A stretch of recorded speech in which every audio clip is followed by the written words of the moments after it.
Bonjour à vous tous. Alors, bienvenue pour cette vidéo. Alors, c'est notre rendez-vous mensuel. Merci de nous envoyer vos petits cas, ce qui vous tracasse, soit vous ou vos proches. Alors, aujourd'hui, je vais vous parler d'une situation entre deux associés.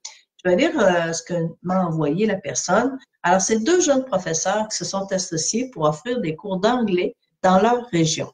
Sabrina, c'est un nom fictif, m'écrit pour me dire qu'après 1 an de fonctionnement avec Eric, rien ne va plus.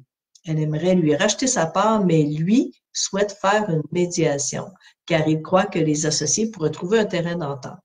Sabrina n'y croit plus. Par ailleurs, elle me mentionne qu'ils n'ont prévu aucune convention entre eux et qu'ils ont simplement enregistré une raison sociale aux deux noms. Alors, écoutez, ce type de situation arrive beaucoup plus souvent qu'on pense. On est jeune, on veut partir une entreprise, on est enthousiaste, on a des rêves et puis on s'enregistre. Et au Québec, c'est la façon la plus facile et la plus simple de partir en affaires. Alors, ils ont parti dans l'enthousiasme sans prévoir une convention entre eux. Qu'est-ce que ça donne, ces conventions? Bien, ça donne qu'on prévoit justement quand un ou l'autre veut quitter, qu'est-ce qui va arriver s'il y a un décès, quels seront les rôles, les responsabilités. On parle de la mission, on parle de toutes sortes de choses dans ces conventions entre sociétaires, mais il n'y en a pas ici de convention. Et je veux juste vous donner un petit peu par rapport au droit applicable. Ce n'est pas une compagnie, ce n'est pas incorporé. Alors, ça, c'est très important parce que quand c'est incorporé, il y a d'autres règles qui vont s'appliquer. Mais dans ce cas-ci, ce ne sont pas des actionnaires, mais des sociétaires. Alors, idéalement, bien sûr qu'il faudrait se dire, ben, il faudrait peut-être prendre le temps de faire des conventions, mais il n'y en a pas. Alors, qu'est-ce qu'on va suggérer à Sabrina? En fait, ce que j'aimerais voir avec elle, c'est, j'appellerais ça des options ou une vision de différents éléments qu'elle pourrait faire. Alors, tout d'abord, la médiation. C'est proposé par Eric. Eric souhaite cette médiation. Elle ne la souhaite pas parce qu'elle n'y croit plus. Mais c'est sûr que je suis médiatrice. On va dire, ben, mais Céline, tu prêches pour ta paroisse. Oui, peut-être.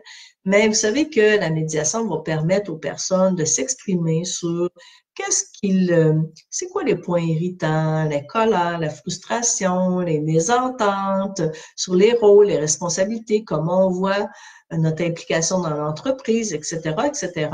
Et je dis souvent, c'est pas parce qu'on parle français qu'on se comprend. Alors peut-être qu'au gré du temps, il s'est créé tellement de frustration entre ces deux personnes qu'elles ne sont plus arrivées à se parler, ou c'était dans un dialogue de sourds où personne ne s'entend finalement. Alors, le médiateur, lui, ce qui s'assure, c'est cette discussion entre les personnes pour qu'on se comprenne bien. Et je dis souvent, c'est pas parce qu'on parle français qu'on se comprend. Alors, c'est ça l'intérêt de la médiation avec un bon exercice qui peut prendre jusqu'à 3 ou 4 heures. Et à la fin de cet exercice, on pourrait décider, ben oui, on a encore des choses qu'on peut faire ensemble, on s'est mal compris. Alors peut-être que Eric voit des choses que Sabrina ne voit pas. Peut-être qu'il veut lui donner de nouvelles informations, peu importe. Alors, il y aurait peut-être ce désir de repartir sur de nouvelles bases parce qu'on se sera bien compris grâce à l'aide du médiateur. Donc, ça, c'est une possibilité. Peut-être aussi qu'Éric, après un exercice avec un médiateur, se dirait, mais vraiment, je comprends, Sabrina, que tu n'as plus confiance en moi, que tout est trop brisé, qu'on est trop loin l'un de l'autre, et il pourrait décider tout simplement de lui vendre sa part. Mais il va le faire dans la paix, il ne se sentira pas forcé de le faire. Il va sentir que c'est le seul et l'unique moyen pour que tout le monde soit satisfait et heureux. Alors, peut-être que ça pourrait être ça. Peut-être qu'on pourrait décider de changer notre façon de faire, changer les rôles et responsabilités. Peut-être qu'Éric pourrait devenir un sous-contractant pour Sabrina et Sabrina deviendrait la seule et unique responsable de la raison sociale ou de l'entreprise. Il y a plusieurs possibilités qui pourraient se présenter à la suite de cet exercice. Si on n'arrive pas à faire une médiation, bien, il faut voir les différentes options. Là, je regarde sur mes notes parce que je vais tout vous dire.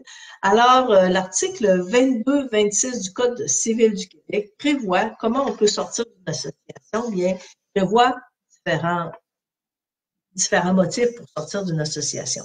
Soit qu'une personne vend sa part, soit qu'il décède. Alors, le décès d'un sociétaire fait en sorte que, ben, évidemment, l'autre se retrouve seul dans la société. Mais je pense pas que Sabrina veut empoisonner Eric, là. Le régime de protection, Eric tomberait inapte à exercer sa volonté, soit par un coma ou, bon, je sais pas, un accident qui ferait en sorte qu'il serait plus capable qui serait sur un régime de protection. La faillite, si Eric faisait faillite, l'exercice de son droit de retrait, mais c'est pas prévu dans la convention puisqu'il n'y a pas de convention, par sa volonté, donc il décide de quitter, par son expulsion ou par un jugement. Donc, un juge pourrait écouter cette cause, s'il n'y a pas d'entente, il pourrait écouter une cause d'associés, puis il y en a plein d'associés qui se sont rendus devant les tribunaux pour décider comment un associé va être exclu de la société, pourquoi, pour quelle raison et à quel coût. Parce que l'article 22-27 du Code civil du Québec prévoit également qu'un associé qui quitte a le droit de recevoir sa juste part. Qu'est-ce que vaut l'entreprise? Donc, excusez-moi, il pourrait avoir droit à demander sa part.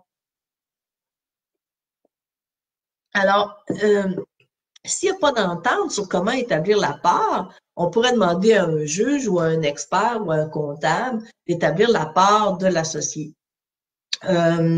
Pour avoir une idée de ce que ça pouvait valoir, j'ai écrit à Sabrina, je lui ai demandé, mais elle vaut combien votre entreprise? Elle n'était pas capable de le dire parce qu'elle ne sait pas non plus comment ça peut être évalué. Mais ce qu'elle me disait ceci. Alors, ils ont signé des contrats avec des entreprises d'une valeur d'environ 20 000 qui vont avoir lieu pour la prochaine année, donner des cours d'anglais à des employés. Eric a apporté 4 000 pour l'achat de matériel dans la classe. Donc, c'est de l'argent qui a été dépensé en matériel, en livres. Ils ont signé un bail commercial sur lequel les deux noms apparaissent. C'est un bail qui est renouvelable dans 2 mois. Donc, c'est un bail de 1 an environ. Il ne voulait pas prendre un bail trop longtemps. Il ne savait pas s'il serait heureux dans ce local. Donc, ça, c'est une bonne chose parce que au moins, on n'a pas un bail de 5 ans où les deux noms sont inscrits parce que les locataires, ceux qui louent, sont bien contents d'avoir plus de gens qui payent que moins de gens qui payent. Donc, toujours est-il qu'ils ont un bail qui n'est pas trop long. Et pour leur première année, ils ont réussi chacun à obtenir un revenu d'environ 15 000 Donc, 15 000 c'est quand même pas si mal. Ça veut dire qu'ils ont eu 30 000 net une fois toutes les dépenses payées. Mais je trouve que c'est un bon départ pour une jeune entreprise comme ça. Sabrina croit beaucoup à son entreprise. Elle croit que ça pourrait être beaucoup plus grand. Et elle m'exprimait qu'elle avait aussi qu'elle considérait qu'Éric manquait d'ambition, qu'il voyait pas assez grand, qu'il faisait pas assez de marketing à son goût. Donc, c'était un des éléments qu'elle lui reprochait. Voilà. Donc, comment vaut cette entreprise? Je le répète, soit un juge pourrait le déterminer, soit il pourrait le déterminer entre eux, mais on va essayer de trouver des bases objectives pour établir comment ça vaut. Maintenant, l'autre façon qu'on pourrait faire aussi, que Sabrina pourrait penser, c'est que si elle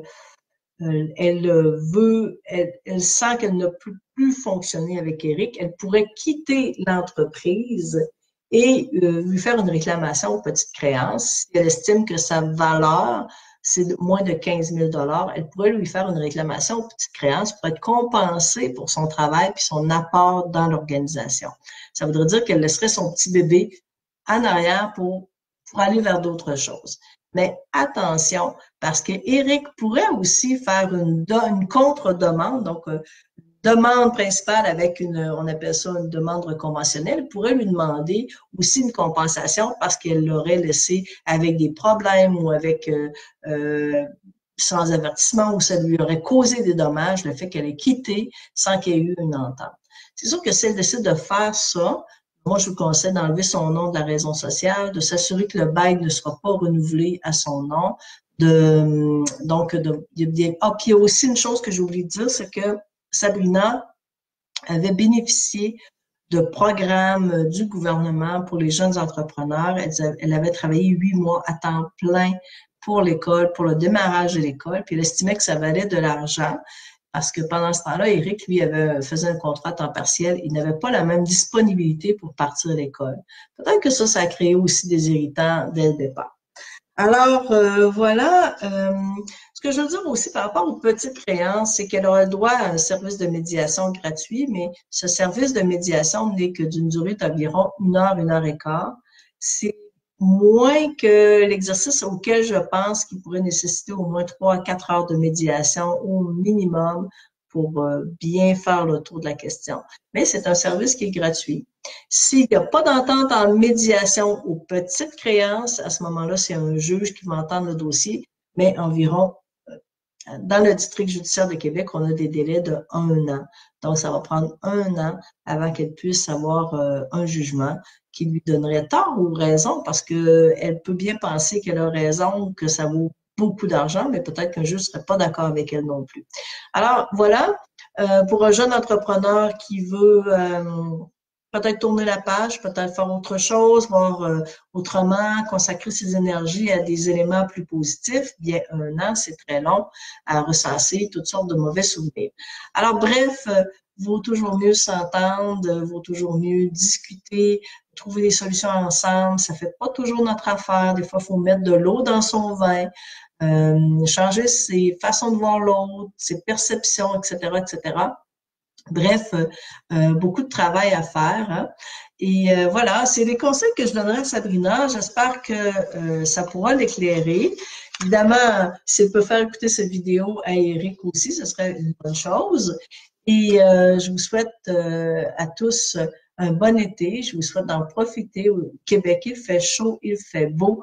Et on se revoit dans environ 1 mois pour un autre petit dossier. N'hésitez pas à nous faire parvenir vos différends. Ça pourrait être ceux d'amis, de membres de votre famille. C'est toujours anonyme, alors on ne donne jamais vraiment de nom et on s'assure que ça soit payant pour tous. Donc, on va aller chercher aussi, on va prendre les cas qui vont parler au plus grand nombre des auditeurs.